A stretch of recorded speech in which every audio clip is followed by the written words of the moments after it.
Toutes nos excuses pour ces minutes de retard ñu ngi leen di nuyu ci seen émission Omnisport dimanche bi tey ñu war a waxtaanee lu yaatu lu jëm ci wàllum basketball athlétisme itam ak meeting de Dakar bi nga xamante ni ñëwaat na ni ki démb waaye itam football la ñuy tàmbalee tey ak Coupe du Sénégal le Casa Sport qui fait son doublé deuxième équipe bu def doublé sous l'ère professionnelle après l'AS Pikine saison 2014-2015 daañu ci wax léegi ak suñu invité Mor Bassignan nekk journaliste quotidien Record Mor ñu ngi lay nuyu.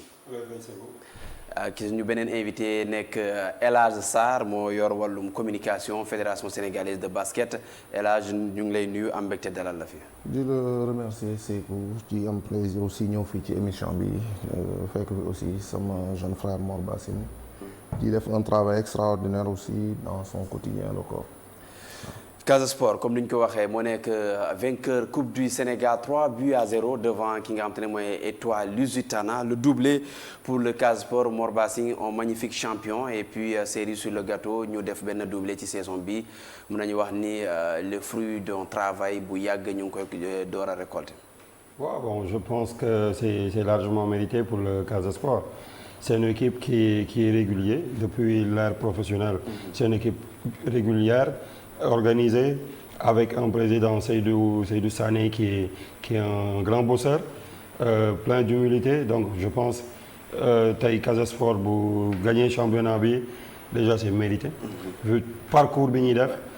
mais aussi vu le potentiel bi Casa Sport am au sein de son équipe ñëw tey mu gagné waat Coupe du Sénégal pour man cette finale là c'était juste des formalités parce que boo xoolee Casa Sport vu son parcours en championnat équipe yi mu gagné yi mu dóor tey bu ñëwee di jouer ak Étoile Lusitana c'est vrai que l'Étoile Lusitana a fait un beau parcours aussi éliminé club yu mag surtout les clubs de Ligue 1 te bu ñëwee ba finale démérité wuñ mais aussi Casa Sport a montré que c'est un grand club un club qui est en train de poser des jalons pour gën a am rivalité vis-à-vis ak yeneen club traditionnels yi fi nekkoon mooy Jaraaf tey on parle plus de la Jeanne d'Arc parce que ñoo ngi national ouais. Mais aujourd'hui il y a deux jeunes clubs comme ay Génération Foot ay Jambar Teungueth FC nga xamante ni depuis quelque temps surtout Teungueth FC ouais. Depuis quelque temps ñoo ngi émerger je pense que aussi c'est une bonne chose pour le football sénégalais am 4 voire 6 7 clubs yoo xamante ni dañuy tirer les autres vers le sommet. El Hadj yaa ngi ak sa maillot Casa sur ma stade nga jógee une belle ambiance ak Allez Casa ñi nga xam te ne xam nañ ci loolu lañ leen xam seen ADN le Casa qui fait le doublé pour le bonheur de toute la région sud mais surtout du football sénégalais parce que Casa fait partie de l'histoire du football sénégalais c'est intéressant ñu gisaat leen qui reviennent sur la scène nationale. Absolument c'est que je pense qu'aujourd'hui comme ni ko Mor waxee lii c'est le résultat de plusieurs années de travail je pense que tey Casa Sport nekkatul yëfu Casamance ce n'est plus un truc bu appartenir juste benn partie du pays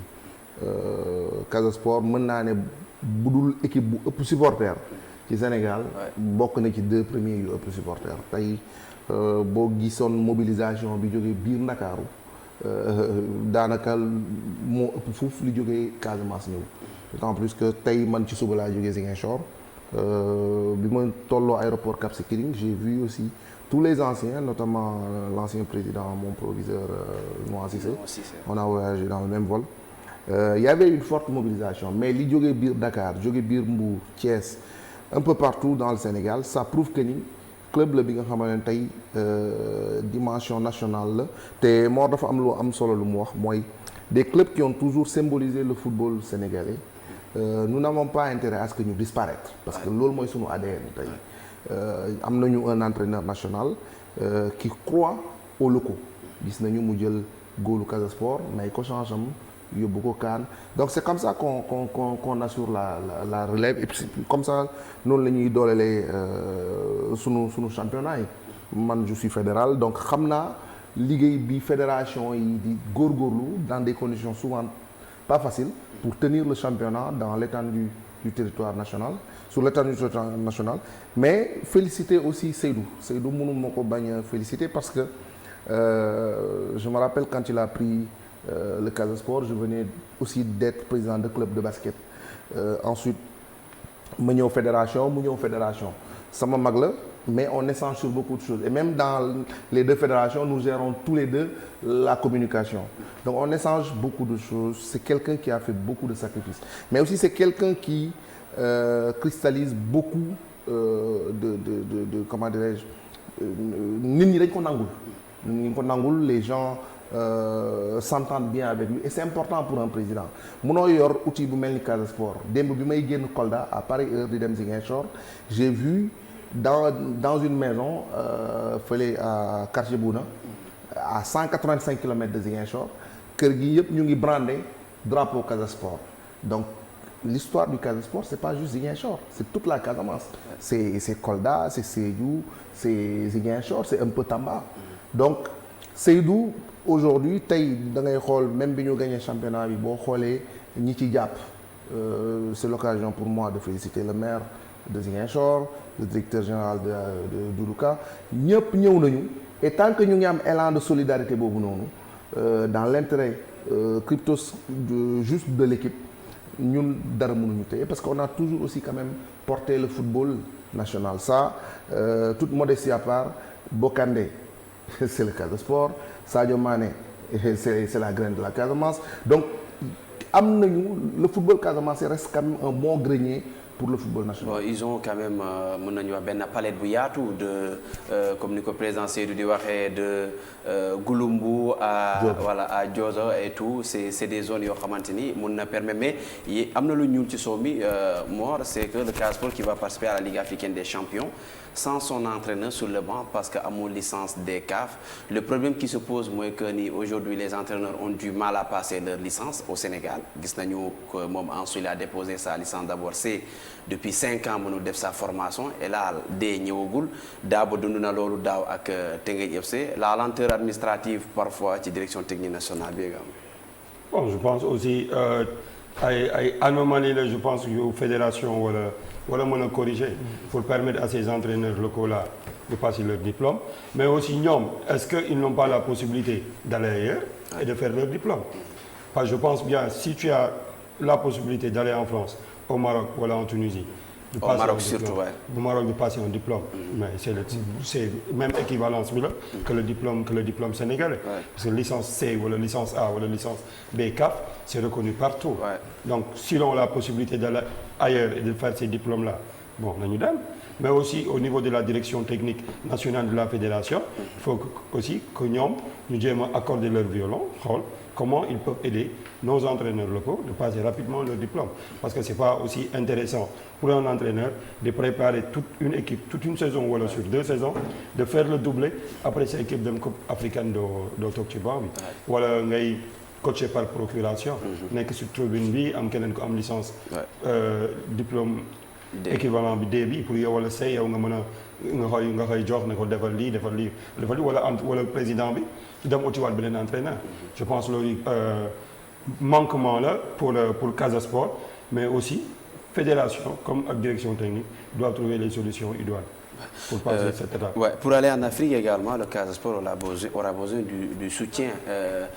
gis nañu récemment ils ont signé benn partenaire bu bees et là il y a les fils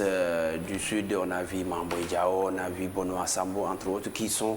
aujourd'hui autour de cette équipe là pour l'accompagner l'équipe en aura besoin pour dem Afrique ci jamono ji. Oui Lucas Victorine Ndeye tout le monde était là honnêtement je pense que élan de solidarité bi warul kasewu.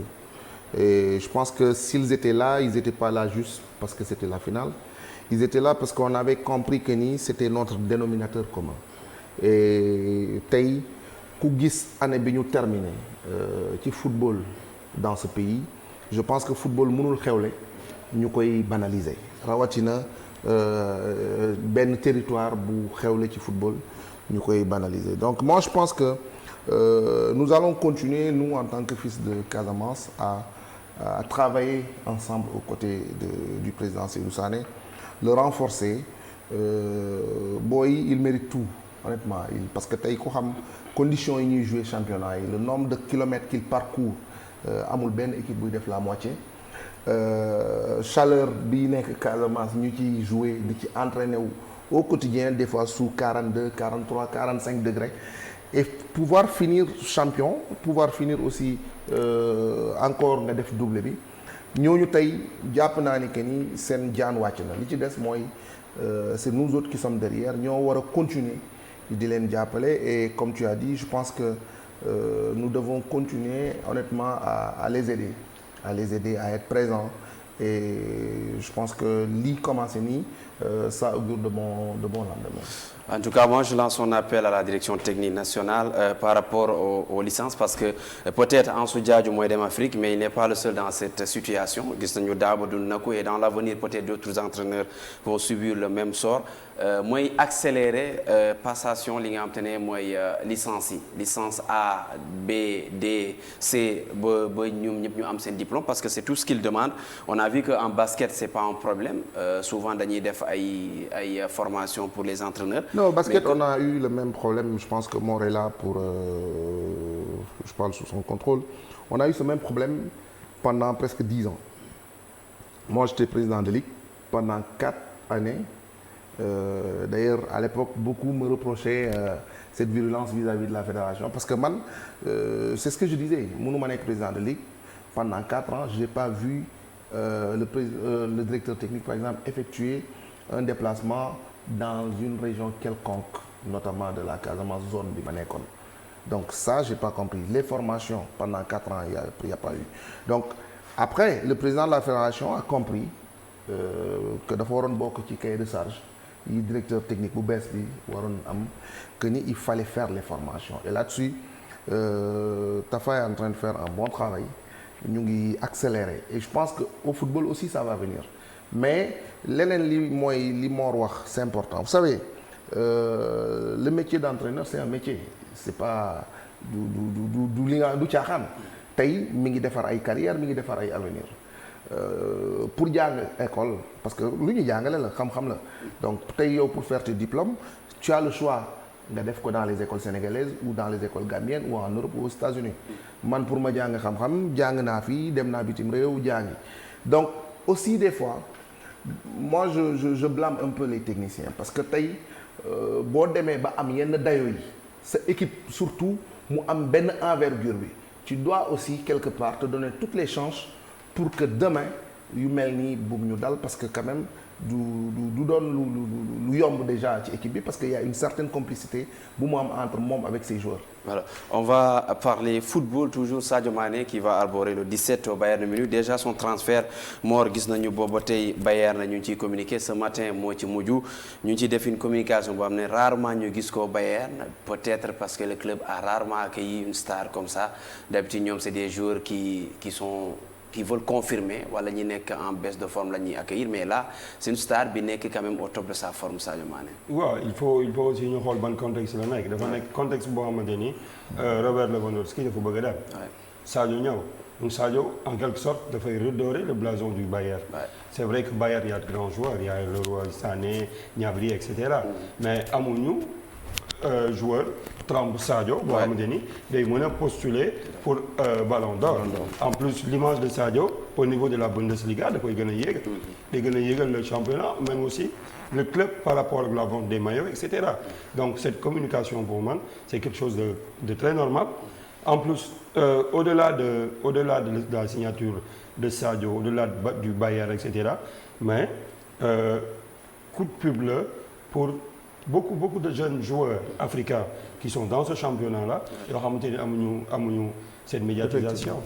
parce que tey aujourd'hui si Sébastien Haller va rejoindre il a rejoint Bayern le Borussia Dortmund donc ñoom Bayern il en tire profit que actuellement qu'on parle beaucoup plus de Sadio que de Sébastien Haller parce que ce sont les deux clubs concurrents en Allemagne. Et surtout que même la Bundesliga en parle parce que c'est quand même une star que l'Allemagne a accueilli cette semaine. Oui, en fait, moi, il y a quelque chose qui me rassure dans ce transfert, c'est-à-dire au-delà de l'aspect équipe bi nga xamante ne ni la jógee dem ci beneen équipe bu mag c'est-à-dire aujourd'hui c'est important pour un professionnel de la trempe de Sadio notamment ñëpp xam nañu Sadio avec son sérieux mais il a besoin d'évoluer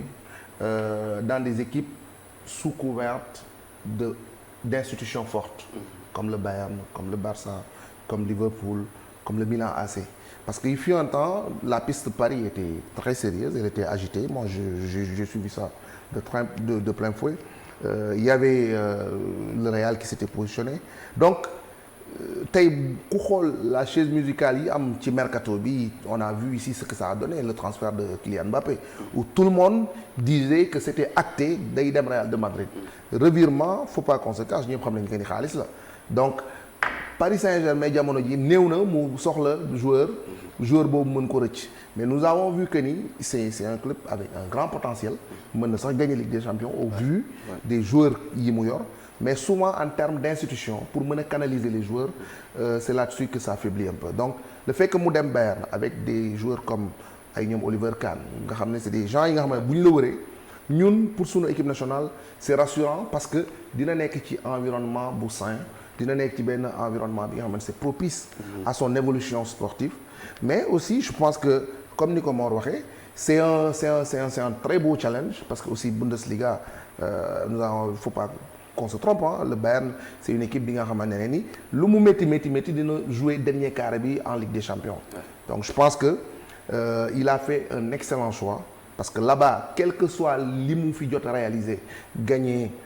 Cannes devant Salah, qualifié aux Coupe du Monde devant Salah, mais il reste encore toujours sous l'ombre de Salah et ça, c'était pas bon pour lui. Donc je pense que c'était un transfert qui est venu à son heure et je pense que nous manquons comme ça. Je pense qu'il est parti encore pour faire des merveilles là-bas. Alors, on va changer de discipline pour parler athlétisme. Autre sport, là, bon, nous mouné may jungle bi.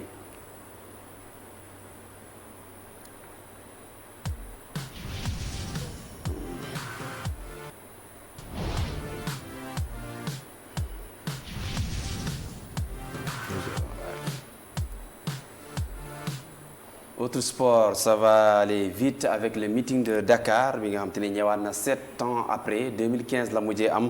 ni ki démb ca terrain annexe bu stade Maître Abdoulaye Wade lañ ko doon amal ci athlètes yi d'ailleurs am loolu contenté ci retour li nga xam te ne mooy compétition boobu ndax da leen di may lu ñuy woowee compétitivité pour ñu mun a préparer li nga xam te ne mooy joute continentale wala internationale yi dañuy teewlu daal d'ailleurs réaction ñenn ci ñoom Gina Bass la Gambienne Ousmane Sam Gambien la ak sénégalais bi di Amad Faye. baax na parce que Afrique fii pour ñu am meeting day jafe trop ci Afrique donc Sénégal nu ñu organisé li daf leen di jàppale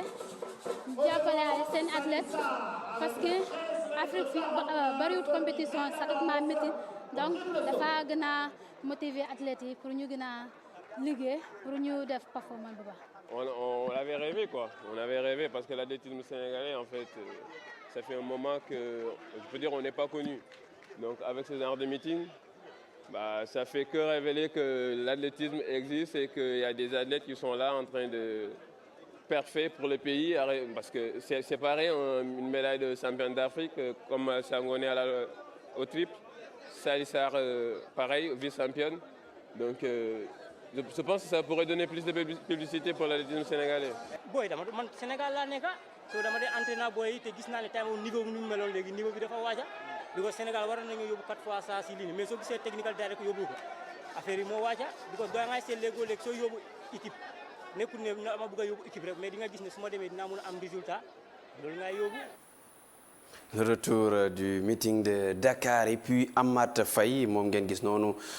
mooy nekk def saut en longueur moom ñëwaat na un peu ci jafe-jafe yi nga xam te ne ñoom dañ koy dund et d'ailleurs mi ngi woo les responsables pour ñu accompagner leen par rapport ak discipline boobee parce que jàpp na ni bu ñu tegee moyens yi rek dañuy gis résultat bi ñu déglu ko.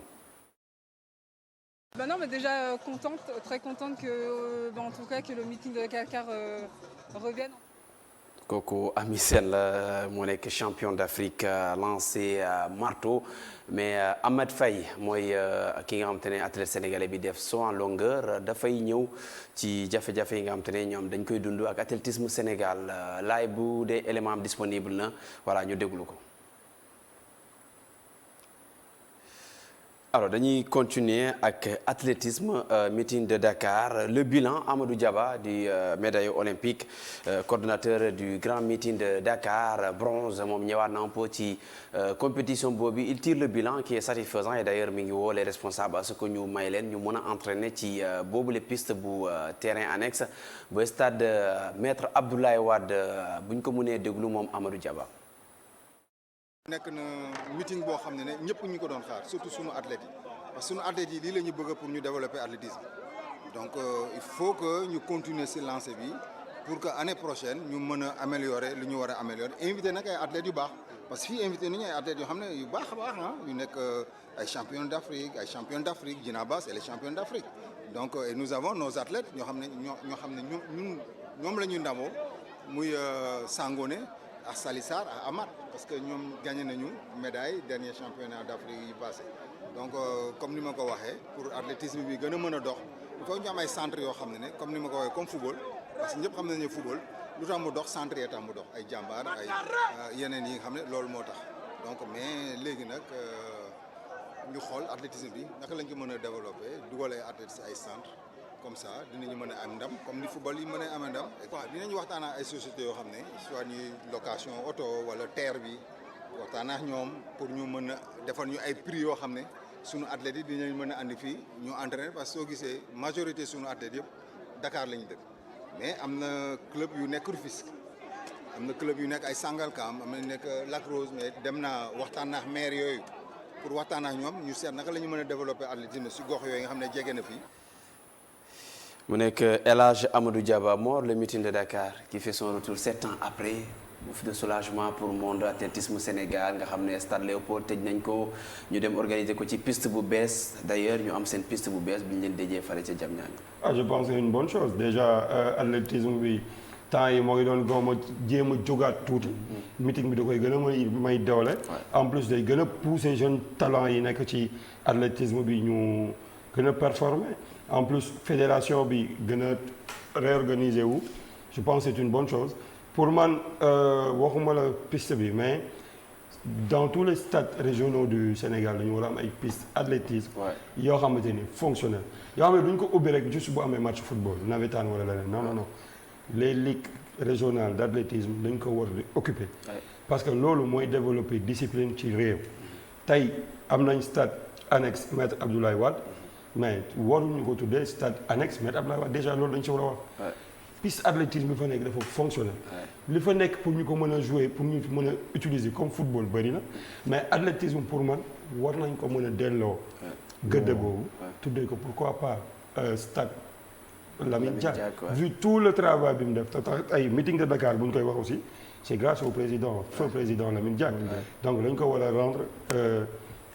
hommage parce que loolu lañ ko mën a rendre hommage fi mu toll amul benn stade bu ñu ko tuddee aéroport lu ñu ko tuddee wala nag mais nañ ko tuddee piste terrain boobu ñu xam ne athlétisme kat fii nii am nañ fi taxawaay je pense su ñu amee tey meeting de Dakar am d'autres compétitions sur le plan national au niveau des ligues au niveau de la fédération gën a développé je pense que athlétisme Sénégal gi nañ dem niveau bi ñu demoon ñu am ay Ami Mbacké Thiam ñu am ay médailles d'or wala ay Diaba nekk ay médailles de bronze parce que il faut que tamit suñu jeunes ñu jéem a battre ay records yi fi nekk ay records u Gacko plus de 40 ans ñu nekk fii donc il y a des jeunes talents yu ko war a mën a def mais il faut ñu encadrer leen encadrer bi mooy il faut que mu am les moyens il faut mu am suivi mais aussi il faut que ñu compétir parce que ngay entraîner amoo foo compétir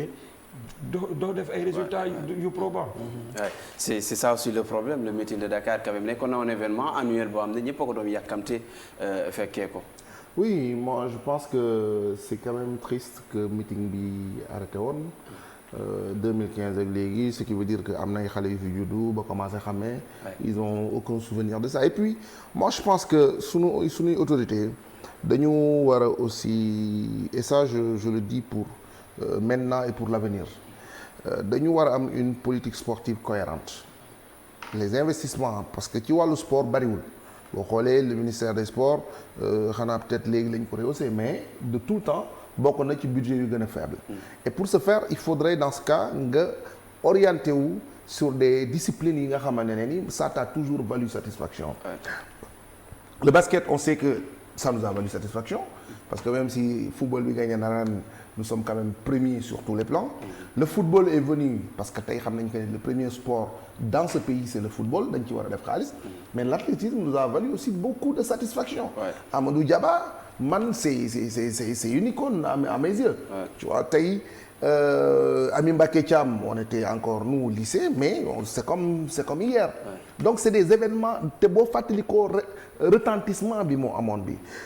tey moi j'ai rien contre la lutte mais on a mis combien de milliards pour construire l'arène nationale pour que démb ñu gis ay saccage et puis c'est pas des sports yi nga xamante ne parce que le sport aujourd'hui c'est à l'image de la diplomatie sénégalaise tey sport dafa bokk ci li koy rayonneloo ñu ci bari ci àddina bi ils ont situé le Sénégal sur la carte du monde à travers l'épopée de 2002 tey étant champion d'Afrique boo dégloo même les chaînes européennes yi ngeen di souvent di suivre mais on parle du Sénégal avec fierté l'athlétisme c'est des rendez-vous yi nga xamante ne ni comme ça parce que ay Jeux olympiques mais je suis désolé mais du ñu dem foofu noonu di espérer ci yenn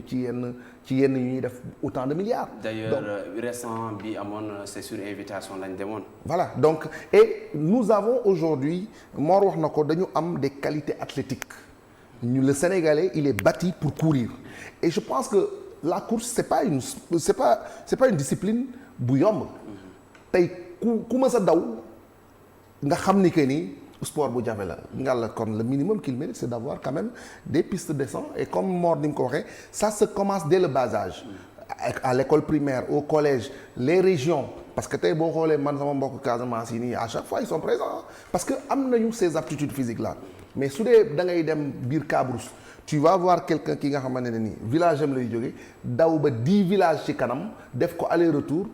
loolu maara day taali bu ko dara daloon ci en cours de route donc moi je pense que ni on doit repenser mais vraiment avec rigueur sunu politique sportive def xaalis bi fi nga xamante ne ni on peut avoir les résultats escomptés. En tout cas on va suivre cet entretien avec la championne d'Afrique Amy Sène champion de France une icône de l'athlétisme sénégalais parce que moom itam mi ngi woon foofu démb am na entretien bi ñu amal ak moom ñu teewlu ko laata ñuy wax ci basket parce que moom la ñuy débattre tey. Non mais déjà très contente que en tout cas que le meeting de Dakar revienne en tout cas au Sénégal parce que c'est un bel événement et moi c'est grâce à ce meeting là que je suis venue au Sénégal et donc 7 ans après il refait surface c'est juste excellent et surtout aujourd'hui de voir ce public, ce jeune public dynamique et non c'est ça vraiment contente en tout cas de retrouver la piste, de retrouver la cage à marteau et voilà et de retrouver ma petite relève, ma lanceuse de marteau préférée, donc vraiment je suis ravie. Est-ce qu'elle est prête à assurer ces relèves? C'est le but, en tout cas on travaille pour et ça sera un honneur, c'est sûr d'être sa relève, d'y arriver quoi. Vous avez peut-être la malchance de ne pas tomber sur le meeting de Dakar régulièrement organisé. Ça doit être un ouf de soulagement comme pour une jeune athlète. C'est sûr, je suis très contente. Après moi je suis une jeune athlète donc j'espère avoir encore une carrière qui s'étend encore sur la durée et donc j'espère revenir plus souvent pour les meetings de Dakar. Pour une ancienne athlète, qu'est-ce que le meeting de Dakar peut apporter à cette génération? Vous l'avez vécu et vous connaissez très bien l'expérience que vous avez. Déjà cet attachement avec le Sénégal parce que du coup elle est binationale aussi et en fait de venir au Sénégal ça permet de te rapprocher en tout cas de ton public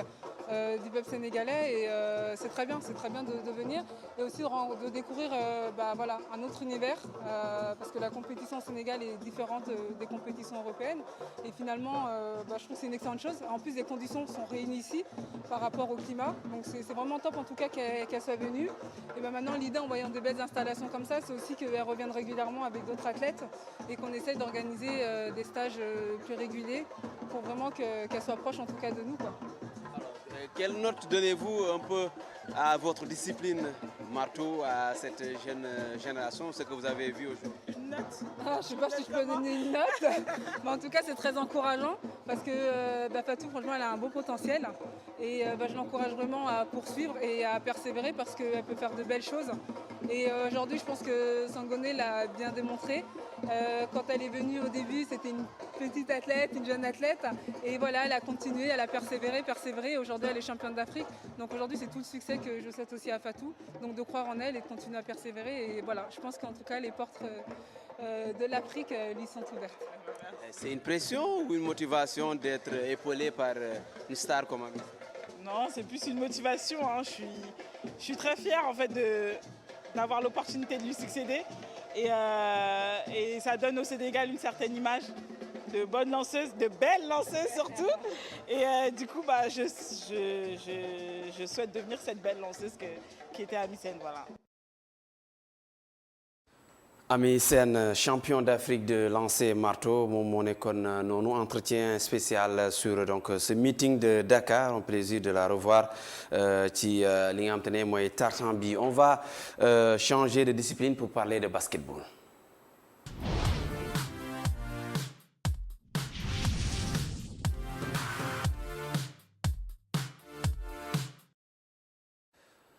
Basketball, l'équipe nationale masculine du Sénégal prépare la fenêtre du Caire bu jëm ci wàllum qualification Coupe du Monde bu ñuy amalatum 2023 mu doon ay match yoo xam te ne ñetti lay doon du 1er au 3 juillet lay doon équipe bi dina bàyyeekoo Ndakaaru ci guddig 26 au 27 en tout cas selon mooy guddi tey ji la ñuy bàyyeekoo en tout cas liste bi itam génn na bu ñu sukkandikoo ci journal Record lu à part les 10 yi nga xam te ne dañu leen di faral di gis ñu mel ni Gorgui Sy Dieng, Ibrahima Fall Faye, Boubacar Touré, Alkali Ndour, Pape Malick Dime, Alga Ndiaye, Bamba Diallo, Youssou Ndoye, Mamadou Faye ak Pidi Pa Moustapha Diop. Am na ñeneen ñi nga xam te ne daañu yokku ci boobule liste bokk na ci ñi nga xam te ne Babacar Sané ak kii di Boissy ñoom lañ ci yokk Boubacar encore dañoo génn Mamadou comment il s'appelle encore Mactar Gueye. waaw Mactar dañoo génn bokkul ci tournoi bi xam nga tamit des na yeneen fenêtre des na fenêtre août des na fenêtre février bon c'est par rapport peut-être à la concurrence parce que Mactar il joue 3-4 au poste 4 bu nekkee foog nga koy jobbu il y a Ibou Faye Fall qui vient donc peut-être concurrence boobu moo tax coach bi génne ko mais bon ñu saluer aussi l'entrée de deux jeunes joueurs Babacar Sané bi nekk NBA Academy moom joué na championnat d'Afrique déjà U18 ak Sénégal ñu terminé deuxième il a joué les quarts de finale de la Coupe du Monde ak Lettonie bi passé en 2021 ba pare joué BAL ak Duc jeune bu prometteur la déjà moom il peut jouer au poste 2 au poste 3 en plus il a 18 ans déjà bu jouer fenêtre bi mën na jouer Afrobasket bi ñu yaakaar na Sénégal li ci bokk mooy Afrobasket U18 bi ñu wala jàpp ci 31 juillet ba le 14 août prochain. Ouais. Alors liste bi génn na El Hadj équipe baa ngi préparé wu tey ñu ngi jëm ci li nga xamante ne mooy Caire ni ki guddi gi ci yan conditions la équipe bi di demee. Bon, je pense que la préparation s'est faite dans de bonnes conditions parce que tey effectivement comme ni ko Mor waxee nous avons l'ossature espérée pour amener un bon groupe au Caire donc tey bu ñu mënee am Gorgui Sy Dieng mën a am comment dirais-je Youssou Ndoye mën a am Malick Dime Babacar Touré entre autres mën nañ ne les 2 tiers de l'effectif bi demoon ci Afrobasket bi passé disponible na donc le coach aussi parce que rappelons que c'est des coachs NBA souvent du ñu mën a disponible donc il est venu il a repris son groupe ak son staff technique donc ils ont fait un travail man mi je devais être du voyage mais sama agenda moo ma ko permettrul de toute façon am nañu yaakaar ni que ni on a terminé premier à Dakar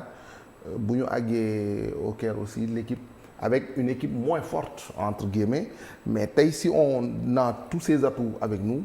gëm naa ni que ni on peut terminer toujours en conservant notre position mais vous savez man ce que j'ai relevé un peu dans la stratégie mooy à chaque fois mi ngi am ay insertion de jeunes prometteurs et je pense que ñëpp xam nañu que ni basket dafa di sport bi nga xam ne dafa laaj benn équilibre foog mu am expérience mais aussi foog mu am jeunesse boo xoolee tey un jeune comme Ibrahima Fall Faye qui a joué une finale hier avec Monaco, qu'ils ont perdu malheureusement sur le fil à 2 points, alors qu'ils menaient jusqu'à 9 secondes de la fin. Donc on a des joueurs, de grands joueurs yi nga xamante ne tey ay xale lañu mais ñu ngi continuer di def prouesse dans leur club. Il l'a dit tout à l'heure pour Babacar Sané, boo xoolee avec les U18 la dernière fois balle bi mu def. Donc on a l'équipe qu'il faut pour quand même terminer premier de notre poule comme c'était le cas à Dakar. Ouais. Il y a également Youssoupha Fall finalement qui va rejoindre le groupe selon le président. Qui ne va pas rejoindre. Qui ne va pas rejoindre. Il ne va pas rejoindre le groupe. Youssoupha, si d'après les infos que j'ai eues à glaner hier, Youssoupha avait donné sa promesse avec son agent Bouna de rejoindre l'équipe après la finale. Mais durant les 48 heures là, ou 72 heures, la fédération, le staff n'arrivait pas à joindre Bouna. Et ce n'est pas la première fois que je pense Youssoupha Fall dit décliner une convocation de l'équipe nationale. C'est la énième fois, pratiquement tous les coachs qui sont passés ici, ou on a que plusieurs fois en sélection, il ne vient pas. Bon, peut-être il veut toujours jouer pour la France. Je pense que c'est impossible, vu qu'il a déjà joué un Afrobasket avec le Sénégal en 2012. Il a été en 2012 avec les U18. Ouais. Et il n'était même pas titulaire en 2012. Il était là, le remplaçant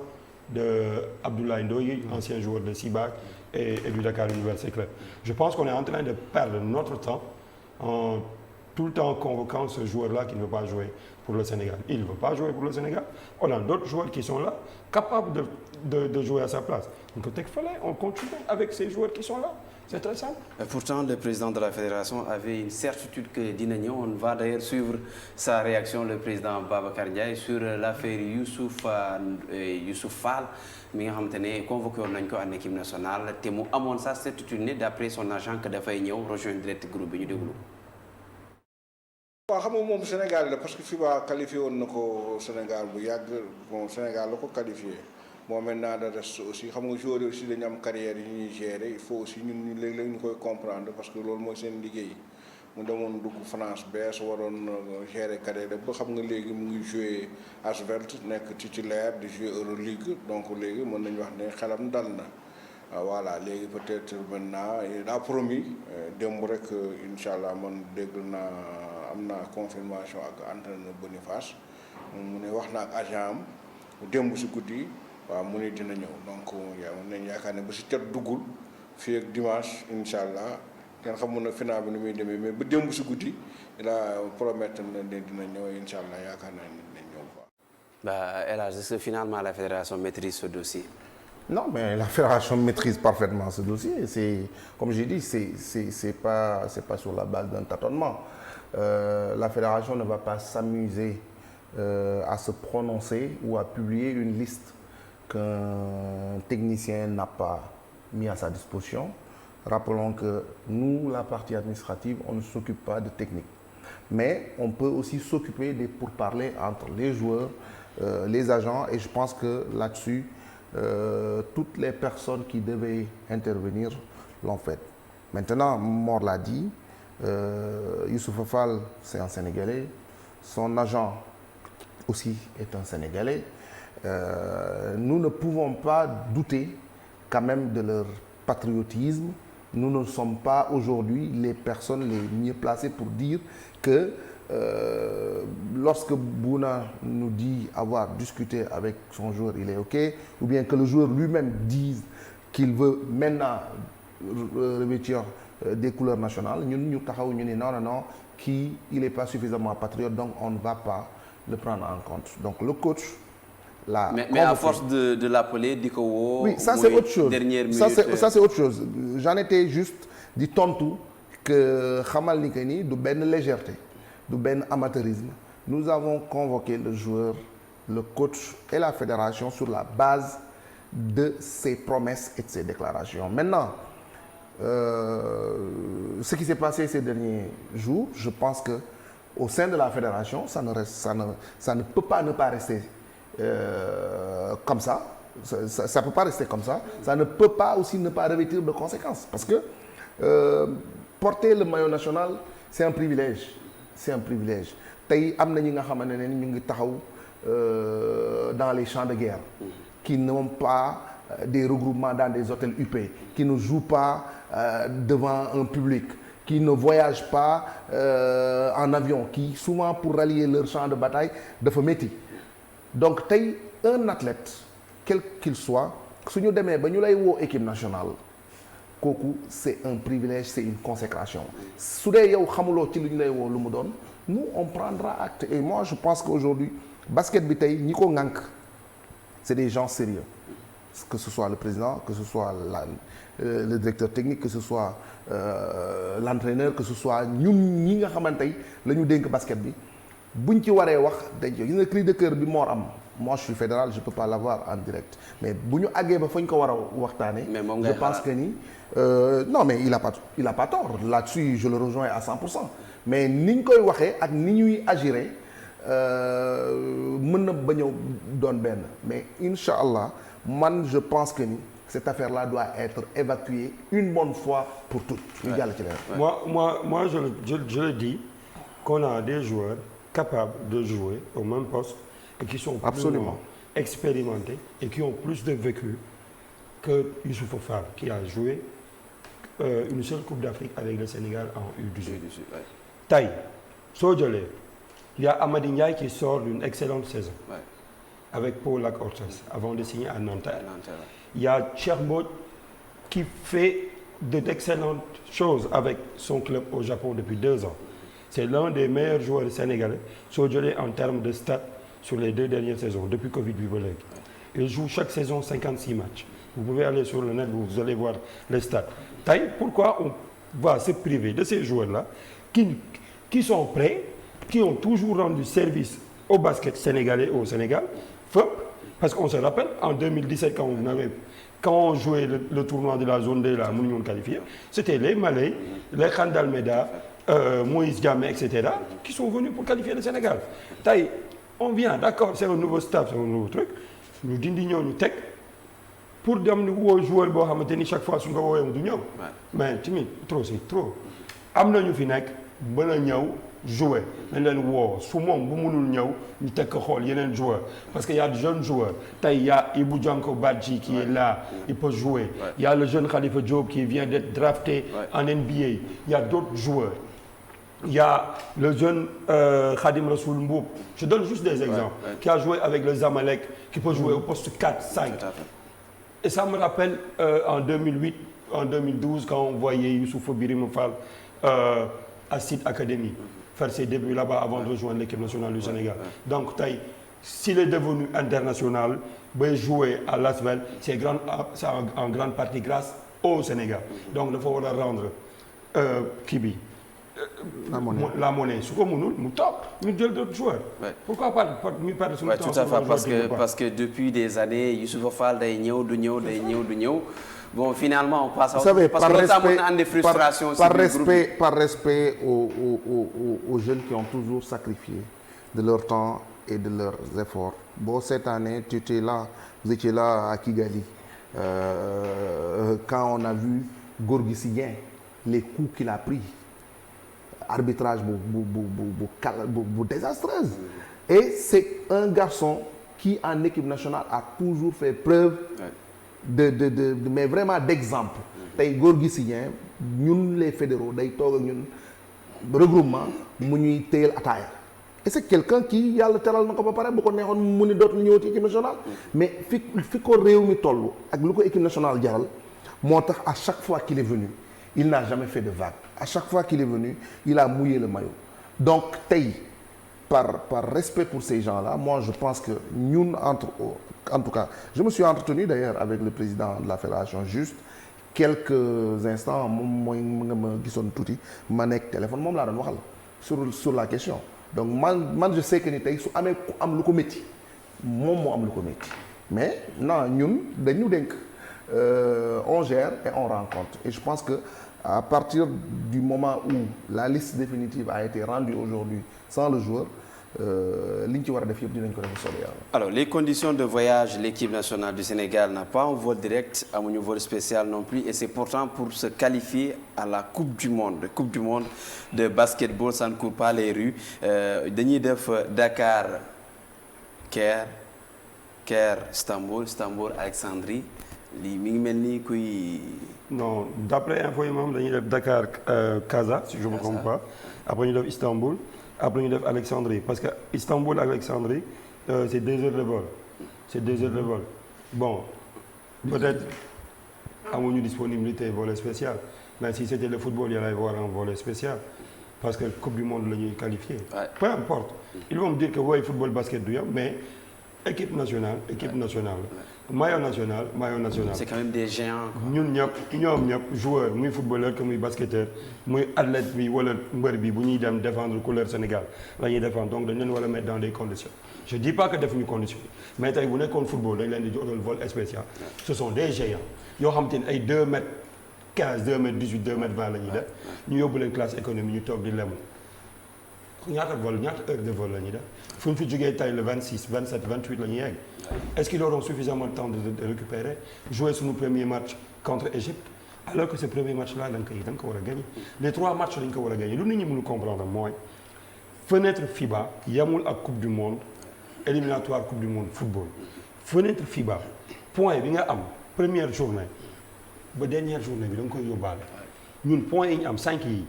dañ koy boole point yi ñuy am ci 3e fenêtre bi du 1er au 3 juillet Alexandrie.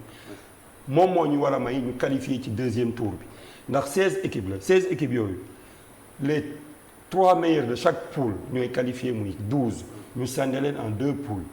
de 6 2 poules de 6 yooyu fa la ñuy génnee 5 équipes yi war a représenter Afrique. Sénégal bu qualifié coupe du monde bii di ñëw nga xamante ni Japon Indonésie Philippines ñoo koy organiser mooy nekk 3e fois d'affilée ñuy qualifier coupe du monde. Donc état bi dafa war a mettre cette équipe du Sénégal dans d'excellentes conditions du def ay voyages yu gudd du xool billet d'avion bi gën a yomb ñu jënd ko pour joueurs yi déedéet mooy conditions yi ñuy defal football bi même buñ ko mënul am à 100% ñu am au moins 80% nga xamante ni joueurs yi du ñu xalaat lenn loolu dem jouer. Parce que tey un Gorgui Sy Dieng quand il joue en NBA il voyage pas dans ces conditions. Tey Youssou Ndoye quand il joue à Orléans il ne voyage pas dans ces conditions. Malick Deme qui joue en Italie à Cremona il ne voyage pas dans ces conditions. Entre autres joueurs. Donc pourquoi mënuñu trouver les moyens qu'il faut pour que toutes les sélections nationales yam égale dignité parce que même objectif bi la yam mooy drapeau Sénégal nekk ci kaw pour man. El Hadj, pourquoi l'équipe voyage dans ces conditions-là? Bon, vous savez, je suis un peu d'accord avec Mor, mais je suis aussi d'accord avec Mor. Parce qu'aujourd'hui, quand on parle de conditions de préparation, c'est plusieurs paramètres qui rentrent en jeu. Nous, fédération, on est par ricochet délégataire du pouvoir du ministère des Sports. C'est pour ça que les équipes nationales sont sous la coupole du ministère. Nous, li ñu mën mooy ñu relever des besoins ñu exprimer ko et le ministère suit ku waxal yàlla nag aussi am na fu ñu toll woon am tey fu ñu toll. Je dis pas que lépp yem na je dis pas que ni les conditions sont excellentes mais xam nga ku doon regroupé wu ci suufu stade Léopold Sédar Senghor ak ay matelas tey ngay regroupé Radisson nos 2 derniers regroupements et je pense que moi j'ai entendu des joueurs saluer les efforts du ministère mais je suis d'accord avec moi que aujourd'hui tey war nañu def davantage d'efforts pour le déplacement des joueurs parce que c'est souvent des joueurs de taille mais là-dessus aussi nous avons apporté quand même beaucoup d'efforts parce que ñoom Gorgui Sy Dieng yi muy wax ñoom Youssou Ndoye moi j'ai voyagé avec eux à plusieurs reprises où ils ont fait le déplacement en business je l'ai dit tantôt bi ñuy tàmbali émission bi que je devais être du voyage malheureusement maa ngi woon Casamance pour des raisons personnelles j'ai pas le plan de vol et je n'ai pas exactement le type de billet qui a été réservé aux joueurs. Même je sais que ni dernière campagne bi ñu demoon muy Afrobasket daaw. Ces joueurs-là, non mais j'en arrive. Ces joueurs-là n'ont pas voyagé en économique à l'aller comme au retour. Cette question, man, à l'absence du président, personnellement, man m'a réglé à Dakar et au retour le président était là. Il a donc si Mor le dit, il parle selon moom ces informations, mais man information yu mel noonu aw ma honnêtement parce que je pense que ni xam nga même si je gère la communication de la fédération, je peux être empêché. Ce qui m'empêche d'être du voyage, c'est ça qui m'empêche. C'est parce que je suis disponible que je suis là. Et c'est aussi un travail de la fédération que de venir s'expliquer. Donc peut-être je peux pas faire le déplacement parce que aussi dañuy liggéey. Donc mais lii dafay ñëw c'est un problème récurrent quoi. L'équipe nationale de basket à chaque fois certes ci habillage bi dañuy naan ñu ngi voyager ci vol mais les conditions souvent ci mooy li ma la wax rek c'est-à-dire quand tu peux pas parler de vol après nga ne les conditions c'est plusieurs choses c'est des hôtels c'est une restauration c'est des primes c'est des voyages c'est les vols. Les conditions de voyage d'abord moom laa lay wax les conditions de voyage nee naa la tey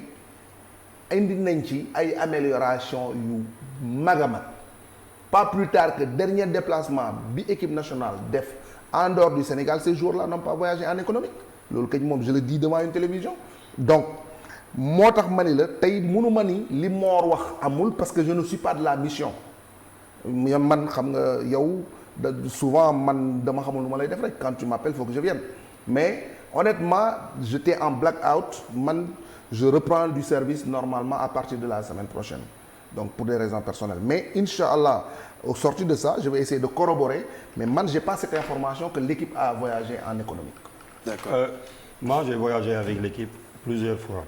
déjà en novembre 2020 man ak ñoom ñoo àndoon dem Kigali. C'était la première sortie de Boniface en tant que coach des Lions.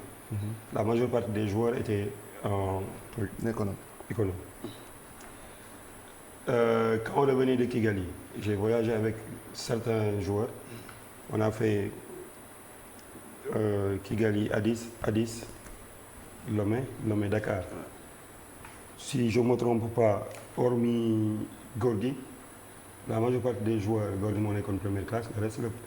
fële lañ nekkoon. Comment on l'appelle chez nous doy dugg Air Sénégal wala ñoo ngi ci gétt bële waaw donc je pense loolu lañ ko war a régler parce que c'est pas la première fois et ça c'est la responsabilité de l'État à travers le ministère c'est la responsabilité de l'État la fédération mënul def lenn lu dul proposer fiche technique mais lii ak lii la ñu soxla pour dem c'est au ministère des Sports de trouver les moyens pour mettre cette équipe nationale du Sénégal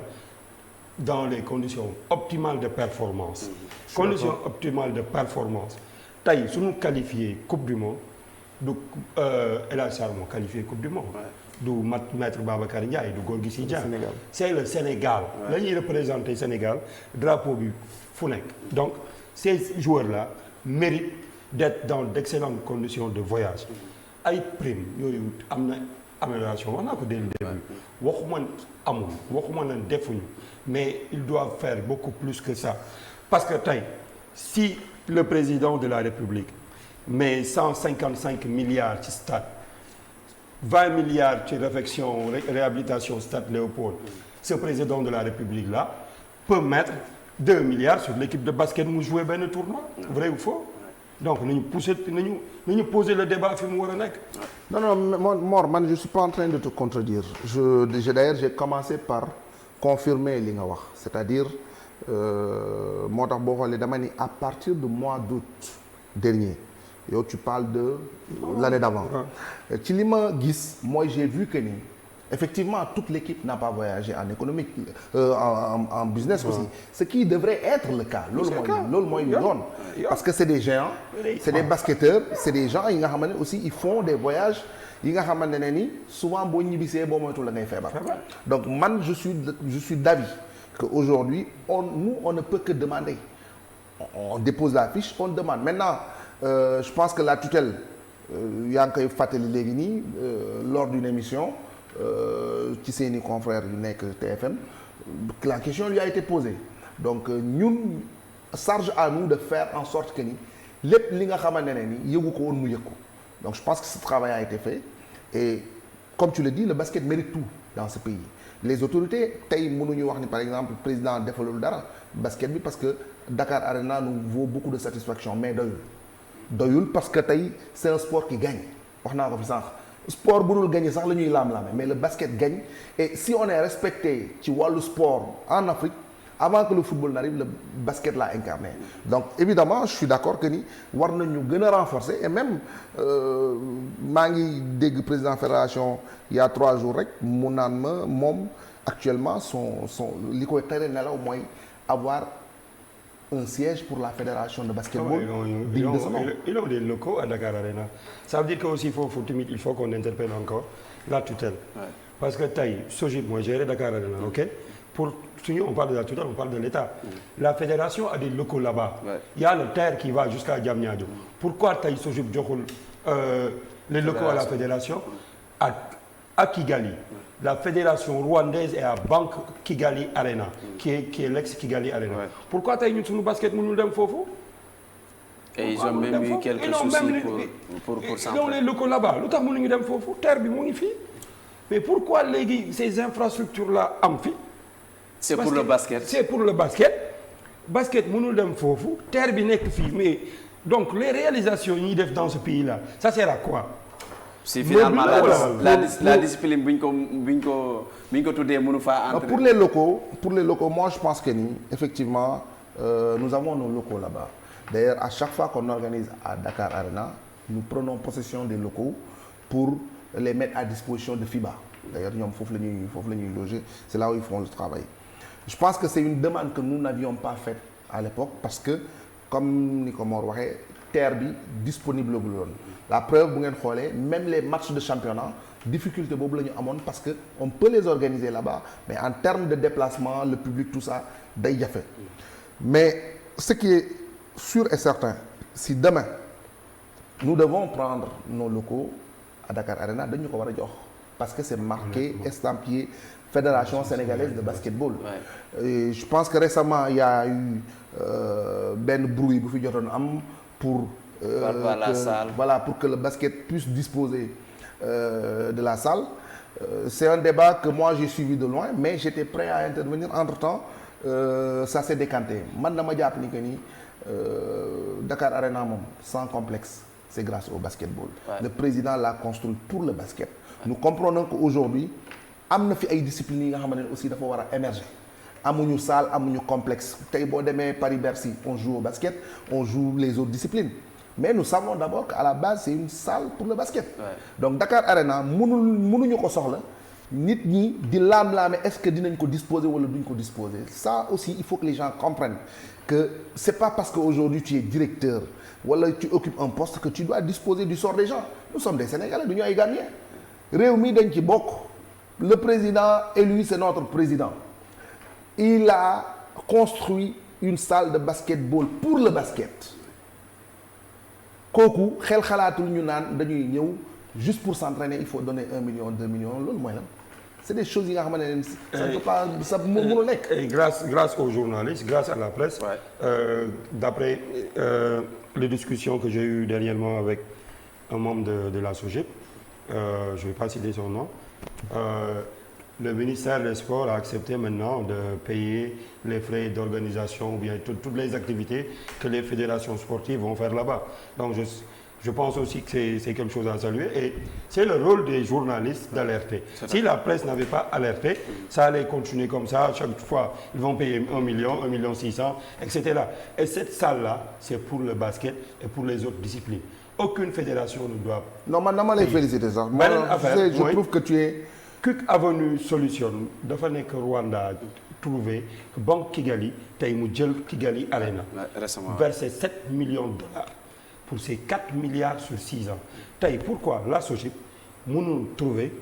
beneen entreprise bu ko accompagner dans ça que ñoom ñu trouver les ressources additionnelles pour gérer la salle. ci loolu laa doon ñëw ak yow c'est-à-dire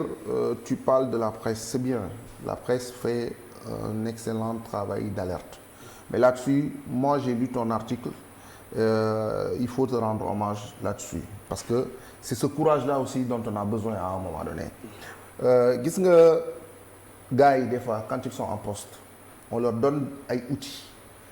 Buñ ci mënul dara buñ ci xamul dara nañ ko delloo. Une salle comme ça, SOGIP war na ci mën a liggéey xaalis bu weex tàll bi nga xam ne le ministère n'aura même pas besoin de décanter un sou pour fay des frais de nettoyage wala fay pour l'électrification. Nous avons vu récemment Youssou Ndour organiser là-bas plein à craquer. Ana xaalis boobu on voit aussi d'autres artistes qui se produisent là-bas. Donc il faudrait que les gens comprennent que ni ñoom tey sax ñoom ñoo war a jaay la salle en sorte que ni ñoom ñu mën a am d'autres canaux pour financer la gestion des activités du sport bi nga xamante ne tey la salle est dédiée à cela. Donc maintenant quant à croire que ni le basket va céder à ses prérogatives, loolu c'est peine perdue parce que ñun on ne se laisse pas faire là-dessus. Ouais, c'est une salle de basket et ça appartient au basketball. On va parler du tournoi bi Sénégal war a dem purement la basketball. Ce sera 3 matchs du 1er au 3. Le Sénégal joue 3 matchs, il faut 3 victoires. C'est important, même si avec une victoire ou 2, on passe au prochain tour. En fait, c'est ce que j'expliquais au début. C'est un tournoi, il y a 5 fenêtres. Les fenêtres FIBA commencent depuis novembre 2021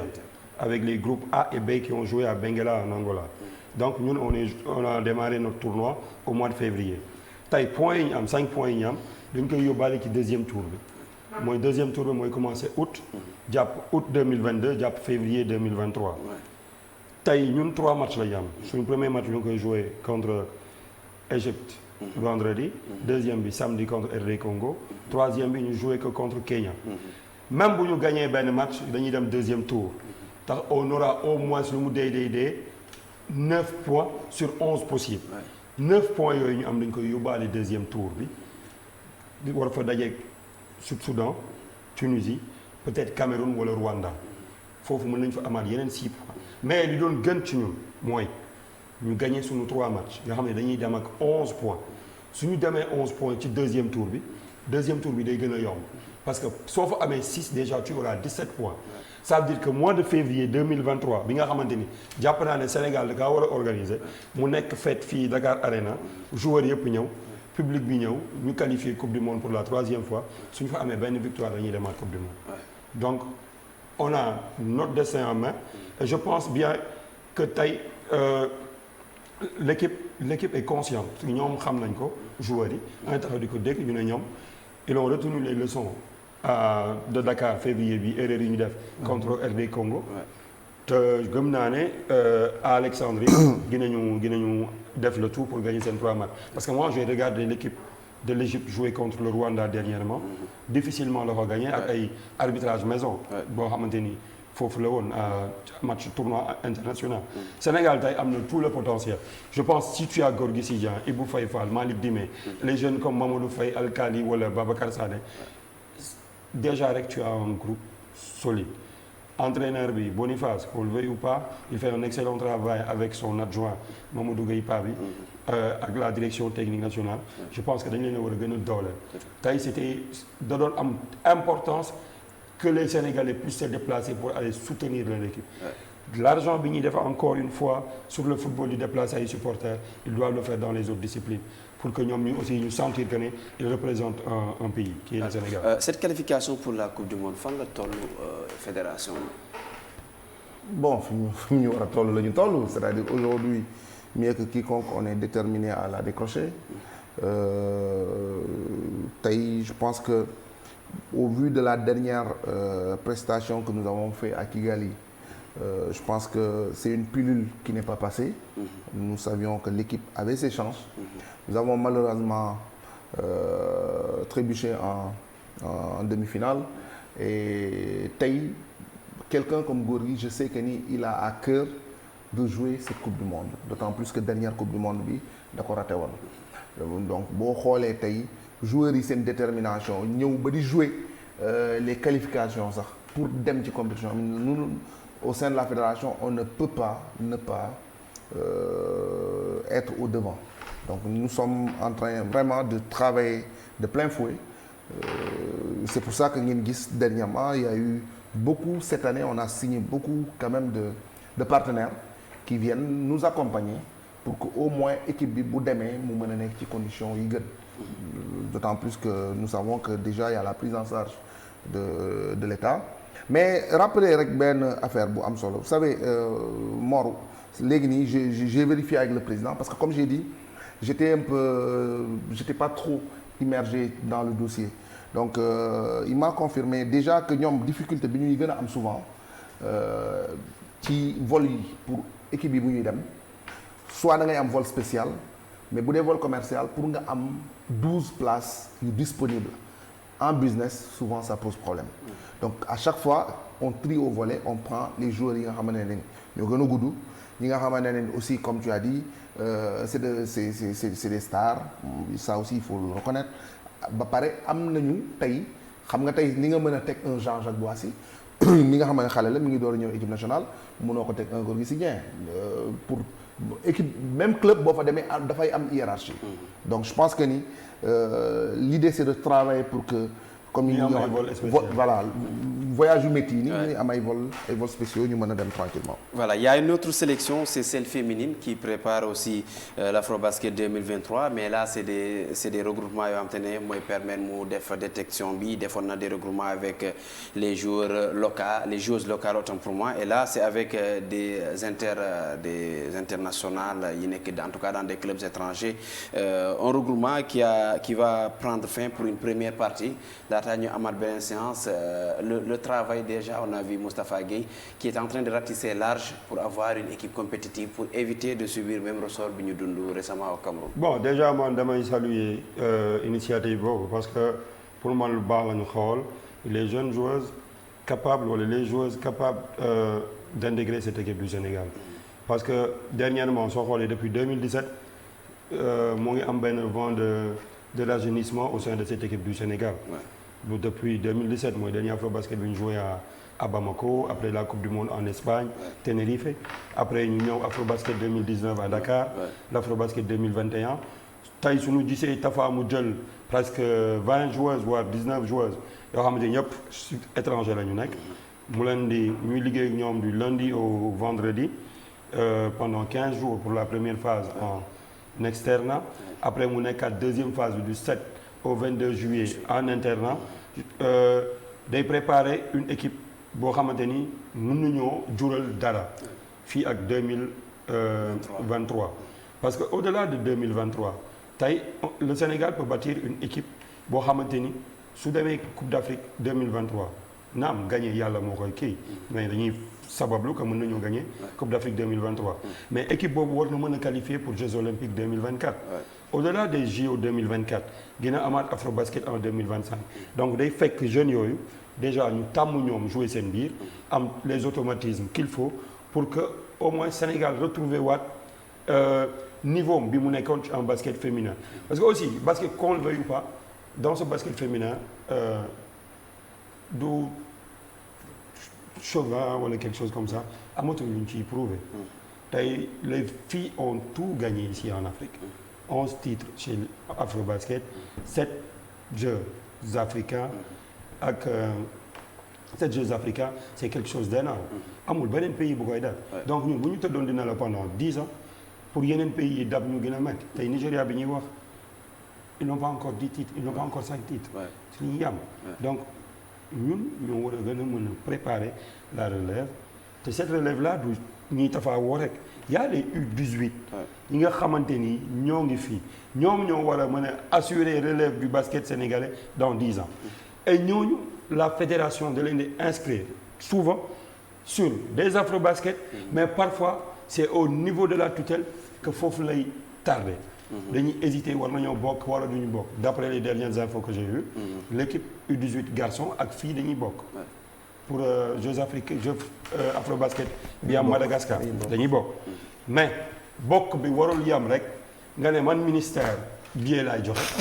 fédération assurer le prise en charge non non non Sénégal la ñuy représenter fii football rek moo fi am xaalis boobu équipe nationale petite catégorie de regroupement football jël ko muy dem voyage football jël leen. parce que y a la FIFA qui met beaucoup de milliards. mais tey basket amul FIBA du jox kenn xaalis wala amul. non on est capable. FIBA amul di ko jox kenn du jox kenn xaalis ils n'ont même pas les moyens ndax club yi wala équipe bi bu ñuy participer $60 par jour et par personne la ñuy def. donc c'est l'État qui doit honnêtement pour ces je précise effectivement dinañu participer mais pour ces compétitions là vous savez nit li nga am ngay duggee marché c'est aussi de la responsabilité des fédérations que de vendre aussi leur discipline ñun ça on l'a compris moo tax cette année on a signé avec beaucoup de structures que je ne veux pas citer ici xaalis boobu aussi il faut que mu am fu mu dugg donc loolu tamit boo gisee ñu ci mën di souvent di am parce que c'est des structures yu ci bari ci nguur gi la ñu bokk donc le ministère nous accompagne dans cette recherche de partenaires donc moo tax li nga wax nag aussi mooy ñun bu ñu ministère joxe mooy gën parce que ça nous permet moo war a am sax ça nous permet ñu maintenant souvent boo demee aussi ñu ne la doyul pour njaboot gi ñun notre mission c'est d'aller chercher et là-dessus je pense que le président nous a instruit à travailler davantage avec la commission marketing pour que ñu indi le maximum de sponsors ñu jàpp ci parce que il est plus concevable en tout cas que dans ce pays ñu mën a toog di rater les compétitions comme ça là de petite catégorie bu ngeen seetloo tey Nigeria c'est vrai ils ont ramené beaucoup de joueuses naturalisées mais ñun aussi dañu toog benn diir depuis la suspension avec nu mu tudd la génération de 2012 depuis cette suspension on était absent donc ce vide là ne nous a pas permis d'assurer la relève tey je salue aussi Mor wax na ko les efforts de Tafa et l'intelligence qu'il a eu avec toute la fédération parce que aujourd'hui la détection ñëpp dañ ciy dugal seen loxo man mii nga xamante ne ni je ne m'affaire que de communication su ma gisee benn talent damay ñëw wax ko Mor bu gisee en tant que journaliste sportif day ñëw wax et ces Sénégalais et Sénégalaises fépp fu ñu juddoo il faut aller les chercher parce que am na ci kenn ki nga xamante ne ni ñun on était même surpris bi ñu koy laaj est-ce que am na passeport am avant ses 16 ans et tout mais papa ji daf ñu won que ni l'enfant a son passeport depuis ses 3 ans ci sénégalaise bi nga xamante ne ni bitim réew la juddoo nga xam ne ñun ñi nga xamante fii la ñu juddoo sax balaa ñoo am passeport rek am soxla tukki donc preuve de patriotisme la d'abord nga gis leen ñu nekk biir seeni dëkk yooyu noonu ñu am le talent donc leen desul lu dul que ñun ñu def effort pour dem fekki leen fi ñu nekk ñu indi leen et c'est ça que Tafa a fait il y a eu beaucoup de jeunes commencé nañu am na ñi nga xamante ne ni après tabaski bu soobee yàlla dinañ ñëw rejoindre donc ça je pense que ni si après tout ça la fédération et surtout le ministère comme Mor aime bien qu'on le dise mettre vraiment la patte à l'étrier ñu indi xaalis indi moyen dugal booy ci conditions yi nga xamante ne ni yu excellente la parce que actuellement nous sommes en train de travailler quand même dans de bonnes conditions ça moom je tenais à le dire. C'est ce qui est normal d'ailleurs. toujours li may wax benn affaire damay préciser benn truc quand les équipes nationales de U18 basket se regroupent dañ leen di yóbbu piscine olympique c'est indigne pour un État de voir ces jeunes nga xamante ni ñoo war a assurer la pérennité de cette discipline ñu leen di yóbbu ay piscine olympique rien comme la piscine olympique mais du endroit boo xamante ni équipe nationale fa la war a nekk. Tout à fait. même un club warul fa nekk parce que tey am na club yoo xam ne duñu fa regrouper am nañ benn standing bu ñuy xëcc léegi donc waruñu fa yóbbu suñu équipe nationale état bi moo war a jàpp ci discipline yeneen yi amul doole pour ñu jëm ci kanam. arrêté di topp discipline yi nga xam dañ koy politiser et puis il y a l'attelage bu bees bi nga xamante ne encore amaan na on a vu que Madiène intégré na la sélection féminine et entre autres liggéey bi nga xamante ne direction technique def na ko maître Babacar Ndiaye ñëwaat na ci mais surtout li nga xamante ne mooy liggéey bi ñuy xaar ci sélectionneur yooyu en tout cas techniciens yi ñu jël yooyu ñu déglu ko. préparation sportive ak préparation administrative donc il faut moom lu baax la aussi parce que il faut que ñu jéem a xool nan lañu mën a joxe comme ni nga wax gëdd suñu techniciens yi mais il faut que ñoom aussi ñu góorgóorlu parce que xam nga équipe nationale aussi du yëfu caaxaan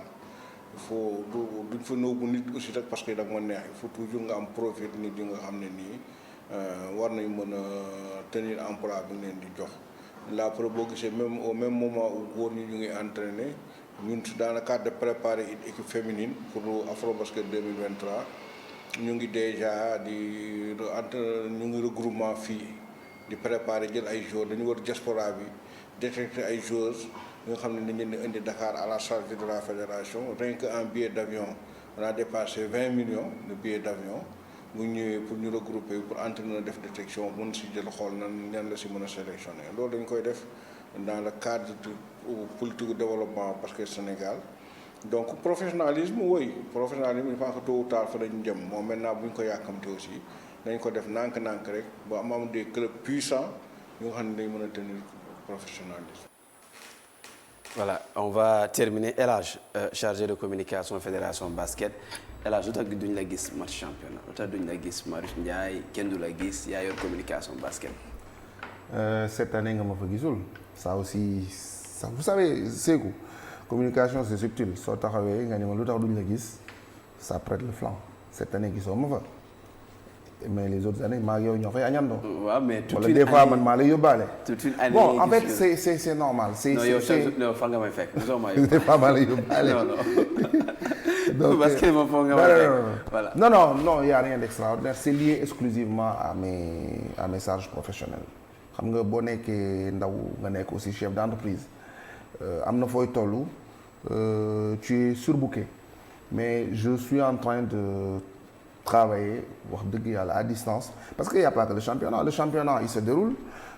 même tey pourquoi doo me reprocher on ne me voit pas à Ziguinchor ou on ne me voit pas à Saint-Louis le championnat c'est pas juste à Marius Ndiaye par exemple j'ai raté des matchs à Marius Ndiaye mais j'ai assisté à des matchs à Ziguinchor parce que souvent dans le cadre de mon travail dama fay nekk